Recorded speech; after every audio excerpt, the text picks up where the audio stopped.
क्या आपने कभी सोचा है कि भारत में हिंदू धर्म की उत्पत्ति या विकास कैसे हुआ?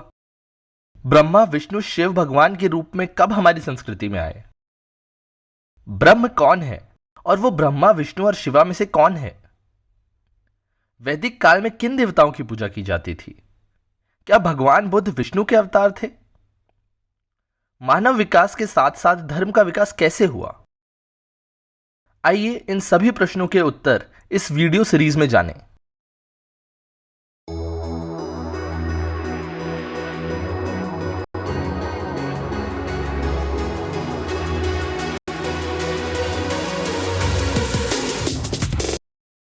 धर्म के विकास को समझने से पहले यह जरूरी है कि ह्यूमन एवोल्यूशन या मानव विकास को समझा जाए। मनुष्य का विकास लगभग 3 लाख वर्ष पहले अफ्रीका में हुआ।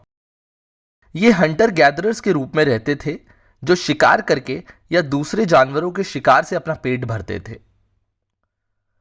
वर्तमान में मनुष्य के सबसे करीब जीवित रिश्तेदार चिंपांजी और बोनोबोज हैं। ये चिंपांजी या बोनोबोज तो रिलीजियस नहीं है। फिर मनुष्य के लिए धर्म या रिलीजन कब अस्तित्व में आया? धर्म ने ह्यूमन एवोल्यूशन में कब प्रवेश किया, इसका सटीक अंदाजा लगा पाना तो मुश्किल है। हालांकि लगभग 1 लाख साल पहले आर्कियोलॉजिस्ट को मानव कंकालों पर लाल कलर के मार्क्स मिले हैं जो किसी प्रकार के रीति रिवाज को दर्शाते हैं। लगभग 12,000 साल पहले आइस एज के एंड तक मनुष्य ही पृथ्वी के अधिकांश भाग पर सेटल कर चुके थे। लगभग उसी समय दुनिया के विभिन्न हिस्सों चीन, मेसोपोटामिया, अफ्रीका, अमेरिका, एशिया आदि में एग्रीकल्चर की शुरुआत हुई। ब्रॉन्ज एज में शहरों और सभ्यताओं का विकास हुआ। प्रारंभिक सभ्यताएं नदियों के निकट बनी। पाकिस्तान और उत्तर पश्चिमी भारत में इंडस वैली सिविलाइजेशन का विकास हुआ।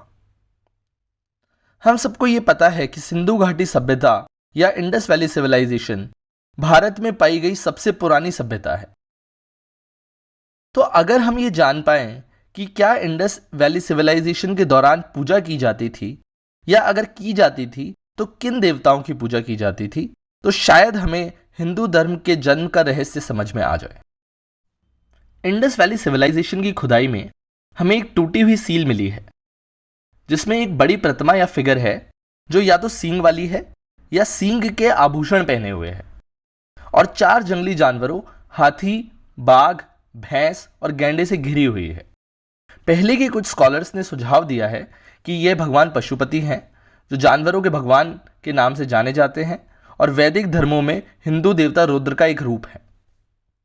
हालांकि यह मैच कंक्लूसिव नहीं है और मॉडर्न स्कॉलर्स ने इसे रिजेक्ट कर दिया है।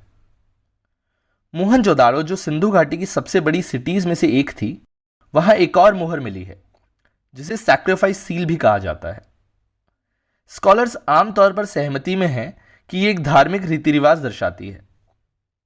इसमें पीपल के पेड़ पर खड़े बड़े सींगों और दोनों भुजाओं में चूड़ियां पहने एक देवता जैसी आकृति है।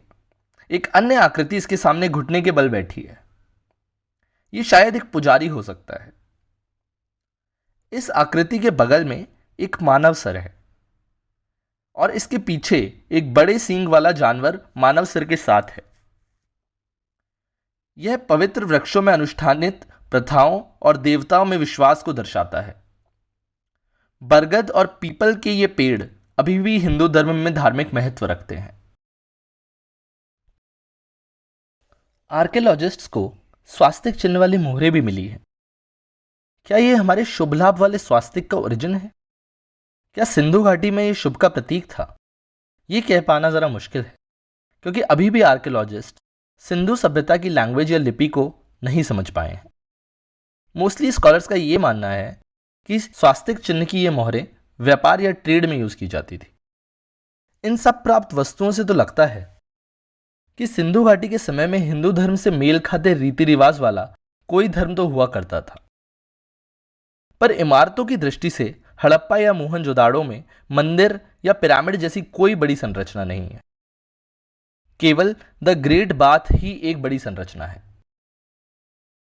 ग्रेट बाथ का क्या धार्मिक उपयोग था, ये सटीक तरह से बता पाना मुश्किल है, पर कुछ स्कॉलर्स मानते हैं कि रिचुअल्स से पहले लोग यहां शुद्धि के लिए आया करते होंगे।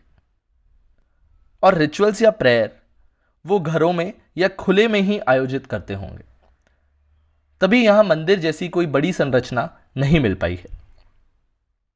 कुछ स्कॉलर्स ने मेसोपोटामिया और सिंधु घाटी सभ्यता की मोहरों पर चित्रण के बीच में समानता का वर्णन किया है। कुछ चिन्हों में मनुष्य को दो बाघों से लड़ते हुए दिखाया गया है। तो क्या यह हो सकता है कि सिंधु घाटी सभ्यता पर बाहर की सभ्यताओं या सिविलाइजेशंस का प्रभाव पड़ा और ये सारे चिन्ह जो हमने दर्शाए वो हिंदू धर्म से मात्र कोइंसिडेंटली या संयोगवश ही मेल खाते हैं? अगर सिंधु घाटी सभ्यता तक भी हिंदू धर्म का कोई खास प्रमाण नहीं मिलता, तो आखिर कब जाकर हिंदू धर्म का पहला संकेत मिलता है? जानने के लिए हमारे चैनल जस्ट को सब्सक्राइब करें और इस वीडियो सीरीज को फॉलो करें। क्या आपको वर्तमान धार्मिक प्रथाओं और सिंधु घाटी सभ्यता में कोई मेल खाता प्रतीकवाद मिलता है? प्लीज अपनी राय कमेंट्स में बताएं।